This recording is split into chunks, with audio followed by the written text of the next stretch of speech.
Bonjour, bonsoir. Alors aujourd'hui, petite vidéo en temps de canicule. C'est pour ça d'ailleurs que je fais pas trop de vidéos ces temps-ci. On enchaîne les canicules par-dessus canicule. Il y a le son de mon ventilateur, il y a le son de mon ordinateur. C'est pas fameux, mais petite vidéo aujourd'hui où j'aurais pas besoin de faire grand-chose puisque dans la continuité de la vidéo sur les suggestions littéraires québécoises, j'ai demandé à mes amis s'il y en avait pas eux autres aussi des suggestions à faire. Et il y en a 5 qui ont répondu à l'appel, dont une petite blague à la fin de quelqu'un que les booktubers et les booktubers vous connaissez déjà. Ça me tentait tout ça, de placer une petite blague pour rire, mais les 4 autres suggestions sont très sérieuses et je remercie beaucoup les gens qui ont participé. Je vais laisser en commentaire les liens vers les chaînes YouTube ou Twitch ou tous les autres liens en rapport à ce qu'ils font. Et avant d'oublier, il y a aussi 2 autres personnes qui ont participé, mais juste en message, ils ne voulaient pas apparaître en vidéo. Je vais lire leurs suggestions en instant. Il y a ma tante Hélène qui a proposé Mirage sur la vallée de l'or de Claire Bergeron. Et mon amie Julie qui a proposé Folle de Nelly Arcan. Alors voilà, je reviens à la fin après toutes les présentations et les suggestions de mes amis. À la prochaine, à tantôt. Faut que je dise à la prochaine, à tantôt. J'ai chaud, au secours. Salut, je m'appelle Emmanuel Lachance et je suis ici pour vous présenter ma suggestion littéraire. Aujourd'hui, c'est une bande dessinée que je vous présente d'une auteure québécoise qui est native de Montréal. Avant de vous la présenter, petite histoire pour vous dire comment je l'ai découvert. J'allais magasiner des bandes dessinées pour ma sœur dans un libraire de par chez nous, parenthèse, encouragez vos libraires, parenthèse fermée. Et dans la section bande dessinée, alors que je feuilletais pour essayer de trouver quelque chose pour ma sœur, je suis tombée sur celle-ci. La grosse LED, texte et illustration de Marie-Noël Hébert. Comme vous pouvez voir, le style de dessin est très très beau. Très simplement, il y avait des moments où j'étais sûre que c'était des photos, tellement je les trouvais jolies. Mais non, c'est tout du dessin fait par l'auteur. Ce que ça raconte, c'est un peu une autobiographie du vécu grossophobe de l'auteur par rapport à elle-même, qu'elle s'est fait inculquer par sa famille. Euh, Ce que j'ai trouvé vraiment puissant, parce que dans le fond, je suis une personne grosse, je suis une personne qui s'est longtemps trouvée très laide, et encore aujourd'hui, c'est un struggle, c'est une difficulté que j'ai. Alors, je trouvais ça intéressant de voir comment, par le dessin et par vraiment des textes très doux, dans le sens qu'il n'y en a pas beaucoup, parce qu'on s'entend que ça reste un sujet très, très, très difficile à aborder. La grosse lettre vient un peu toucher des cordes sensibles, autant personnelles, autant sociétales. Je sais pas si c'est un mot qui existe, mais on l'invente aujourd'hui. Alors, c'est vraiment une lecture que je vous suggère. Puis, pour vous donner envie de la lire, je vais vous montrer l'image qui m'a vraiment, on va dire, je vais utiliser le terme choqué, dans le sens où ça définissait tellement bien une vision que j'avais eue de moi-même par le passé. L'effet de devoir être contrôlé, et surtout le si t'es gros, c'était toi, qui est en bas à droite, euh, le fait d'être un pantin, puis que la société doit décider ce qu'on est, dans le fond.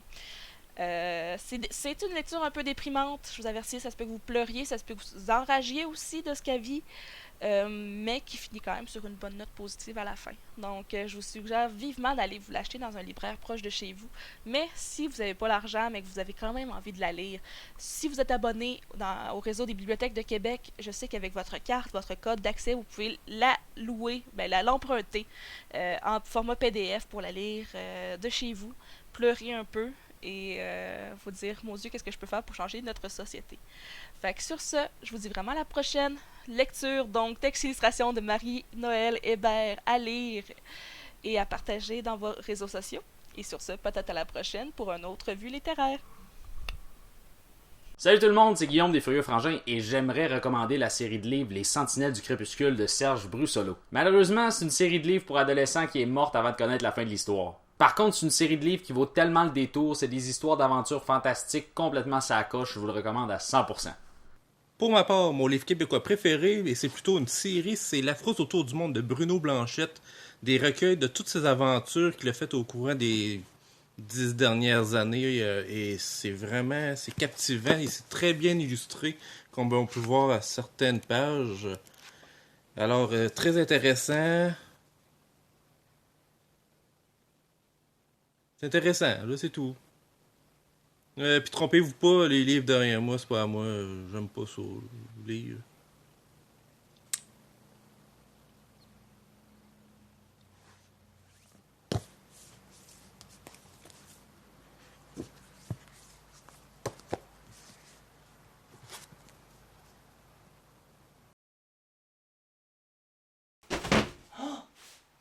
Mais où suis-je donc?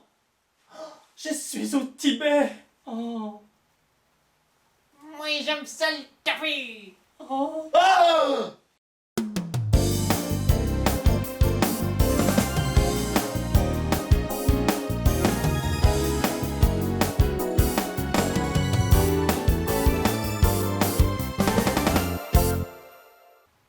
Mais qui es-tu?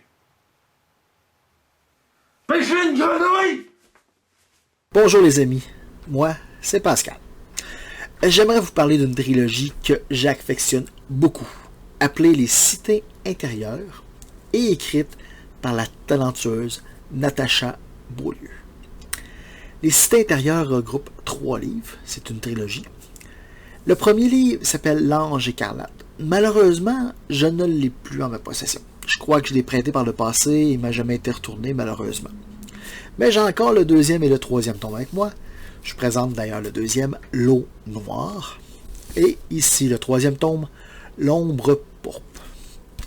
Qu'est-ce que c'est que les cités intérieures? C'est une vision différente qu'on pourrait avoir sur autant les thématiques du vampirisme, de l'art, de l'érotisme et de l'immortalité.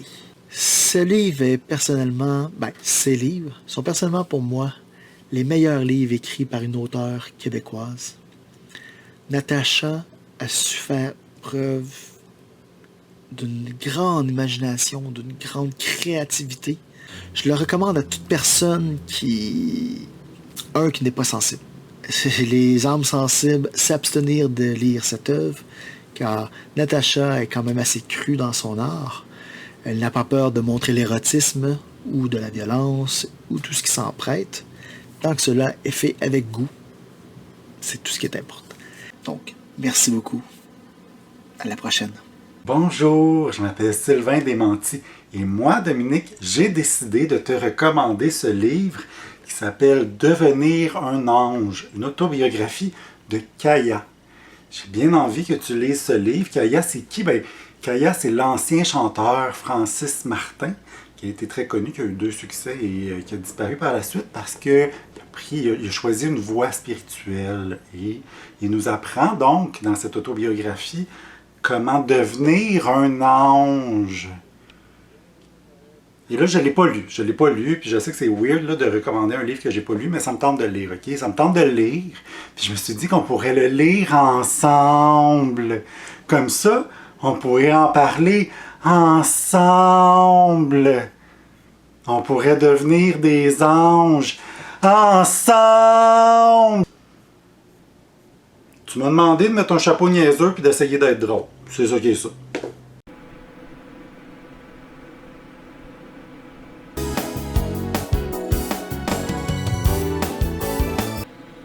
Ok, merci beaucoup Sylvain pour ta suggestion et merci à tout le monde. Si vous voulez retrouver par exemple Manu, c'est surtout sur la chaîne Twitch que ça se passe. Elle a aussi un Instagram où elle monte ses peintures. Sur Twitch, on joue souvent des jeux, on fait des jeux de rôle aussi, des discussions aussi. On a discuté par exemple récemment de burn-out puis des sujets plus psychologiques. Pour ce qui est de Pascal, je le motive présentement à faire une chaîne YouTube qui parle de livres. J'ai déjà écrit un petit commentaire là-dessus, mais je vais te remotiver Pascal. Je trouve que tu as vraiment très bien fait ça, puis ça peut être une bonne idée là, si tu as le goût de toi aussi t'ouvrir une petite chaîne ou de venir avec nous jaser sur Twitch, n'hésite pas, tu es toujours le bienvenu. Pour ce qui est de Christian, j'ai fait des milliers de vidéos avec lui. Si vous en voulez en voir certaines, vous pouvez aller sur la chaîne de jimplose.com ou sur sa chaîne à lui de Christian Hamel ou sur ma chaîne à moi, il y a aussi des vidéos qui est dedans. Il y a aussi un projet d'entreprise, c'est plus un projet parce que ça fait longtemps que ça existe puis c'est concret, pour aider les youtubeurs, entre autres, les gens sur Twitch, les créateurs de contenu, à se lier avec des partenaires pour de la sponsor, on va résumer ça de même. Ça se passe sur souk.ca, j'espère vraiment que je l'ai bien prononcé, c'est sook.ca ou .com. J'ai un doute, je m'excuse Christian, j'ai un doute, au secours, ok, je vais quand même laisser cette prise-là parce que j'ai plus le temps pour en prendre une autre, mais bon. Et il y a aussi mon nouvel ami de Furieux Frangin, t'as vraiment bien travaillé la vidéo pour faire une suggestion de lecture avec la télé, puis ainsi de suite, là, c'était très beau, et je suis impressionné, je vais devoir apprendre de vos techniques un peu, parce que moi, je vais peut-être juste avoir le même setup pendant genre 40 ans, puis je vais être heureux avec ça, avec un éclairage un peu médiocre, puis un son un peu médiocre, mais vous allez l'air d'avoir beaucoup de qualité technique, donc je vais aller espionner votre chaîne pour apprendre de vous. Les Furieux Frangins, c'est quoi? Je vous explique. Tout d'abord, c'est une chaîne YouTube qui parle de jeux vidéo au travers de plein de concepts différents. Des top 5 loufoques, des anecdotes personnelles, des sketchs rigolos, de la critique unique, des défis et bien plus. Mais c'est aussi une chaîne qui parle de sport, de bande dessinée et tout ce qui nous passionne et qu'on a envie de partager. Avant tout, c'est une histoire de frères, de cousins et d'amis qui vous invite à avoir du plaisir et à rire un bon coup en rejoignant la grande famille des Furieux. Nous publions régulièrement des vidéos aux sujets uniques où la qualité et l'originalité sont les mots d'ordre. Il y a Christian aussi qui est sur la chaîne qui fait des vidéos review de Windows 95. Fait que c'est ça. Et bien sûr, Sylvain qui a une chaîne YouTube qui parle de livres et qui parle présentement aussi de spiritualité. Faut pas vous fier nécessairement à sa blague, il parle de spiritualité un peu plus sérieusement, avec une certaine sagesse et maturité. Il est loin un peu de la spiritualité étrange, du sectaire, toutes ces affaires-là. Il est plus dans quelque chose de plus sain d'esprit. Donc c'est toujours très plaisant à écouter, et le reste du temps il parle de livres. Et aussi de films d'horreur si vous remontez plus loin dans ces vidéos un peu. Donc, c'est ça. Merci à tout le monde d'avoir participé. Maintenant, je dois disparaître car j'ai un live Twitch qui commence avec Manu dans 5 minutes. Et je dois aller faire des tests audio pour être sûr que ça va fonctionner sur Discord. Donc, merci tout le monde encore et à la prochaine. Pour d'autres aventures, péripéties, moments de chaleur épouvantable dans une canicule où que je bafouille complètement et je vais m'évanouir. Au revoir!